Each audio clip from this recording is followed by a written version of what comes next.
ఎన్టీఆర్ జిల్లా నందిగామ నియోజకవర్గం పరిధిలో ఉన్న కూడలి గ్రామంలో మహాశివరాత్రి పర్వదినం సందర్భంగా శ్రీ సంగమేశ్వర స్వామి దేవాలయంలో విశేష పూజా కార్యక్రమాలు భక్తి శ్రద్ధలతో నిర్వహించబడ్డాయి. ఈ సందర్భంగా శివుడు పార్వతీదేవి కళ్యాణ మహోత్సవాన్ని వైభవోపేతంగా నిర్వహించారు. రంగురంగుల విద్యుత్ దీపాలతో ఆలయాన్ని అలంకరించి ముక్కోటి దేవతల సాక్షిగా ఉత్సవాన్ని ఘనంగా జరిపారు. ఈ కార్యక్రమంలో భాగంగా సదాశివుని సేవలో నిత్యం నిమగ్నమై ఉన్న ప్రధాన అర్చకులు దాములూరి శ్రీనివాస శర్మ మీడియాతో మాట్లాడుతూ మహాశివరాత్రి మహత్యాన్ని వివరించారు. కార్యక్రమంలో పాల్గొన్న ప్రతి భక్తునికి మహాశివుని ఆశీస్సులు కలగాలని ఆకాంక్షించారు. తేజ న్యూస్ టీవీ ఛానల్ చూస్తున్న ప్రజలందరికీ మహాశివరాత్రి శుభాకాంక్షలు తెలుపుతూ ఈరోజు దామరూరు కూదరి గ్రామంలో నందిగామ మండలం ఎన్టీఆర్ జిల్లాలో వేంచేసి ఉన్న శ్రీ సంగమేశ్వర స్వామి దేవాలయం గురించి, అక్కడ జరిగే కార్యక్రమాల గురించి పూజారితో మాట్లాడటం జరుగుతుంది. ఎన్టీఆర్ జిల్లా దాములూరు కూడలిలో వేంచేసి ఉన్న శ్రీ సంగమేశ్వర స్వామి వారి దేవాలయం మహాశివరాత్రి మహోత్సవ కార్యక్రమాలు అత్యంత వైభవపేతంగా జరుగుతూ ఉన్నాయి.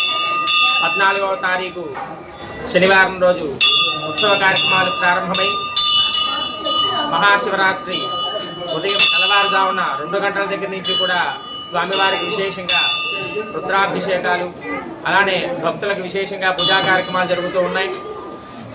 అలానే మహాశివరాత్రి రోజు సాయంత్రం 10 గంటలకు శ్రీ పార్వతీ సమేత సంగమేశ్వర స్వామి వారి యొక్క దివ్య కళ్యాణ మహోత్సవ కార్యక్రమం జరుగుతుంది.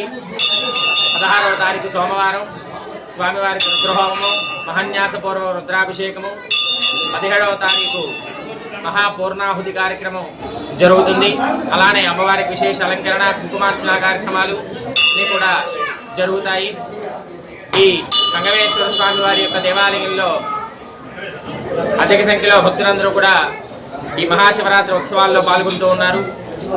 అలానే మన కూడలి సంగమేశ్వర స్వామి వారిని సంగమం ఈశ్వరుడు, సంగమేశ్వరుడుగా, జంగమయ్యగా, లింగమయ్యగా స్వామివారు పిలువబడుతూ ఉన్నారు. ఆ సంగమం వైరాయేరు, కట్టలేరు. ఆ సంగమంలో స్నానమాచరించి ఆ సంగమేశ్వరుని దర్శించుకుంటే సకల భోగభాగ్యాలు, సకల కోరికలు కూడా తీరుతాయి అని చెప్పబడుతూ ఉంది. ఆ సంగమం దక్షిణ వాహినిగా ప్రవహించడంతో ఈ కూడలి అని, అలానే దక్షిణ కాశీగా పిలువబడుతుంది. ఈ అడవి ప్రాంతంలో కశ్యప మహాముని తపస్సు ఆచరించి స్వామివారిని ప్రతిష్ఠించినట్టుగా చెప్పబడుతుంది. కాలక్రమేణా రాజా వాసిరెడ్డి వెంకటాద్రి నాయుడు గారు మరలా దేవాలయం పునర్నిర్మాణం చేసి స్వామివారిని ప్రతిష్ఠించినట్టుగా మనకి చెప్పబడుతూ ఉంది. కావున భక్తులందరూ కూడా ఈ మహాశివరాత్రి మహోత్సవ కార్యక్రమాల్లో పాల్గొని స్వామివారిని దర్శించుకుని స్వామివారి యొక్క అనుగ్రహాన్ని పొందగలరు.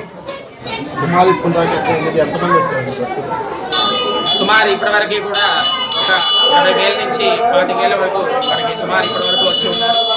ఇంకా దాదాపు ఇంకో 15,000 నుంచి 20,000 మంది వచ్చే అవకాశం ఉంది. మనకి ప్రతి సంవత్సరం కూడా సుమారు ఒక 50,000 మంది స్వామివారిని దర్శించుకుంటూ ఉంటారు.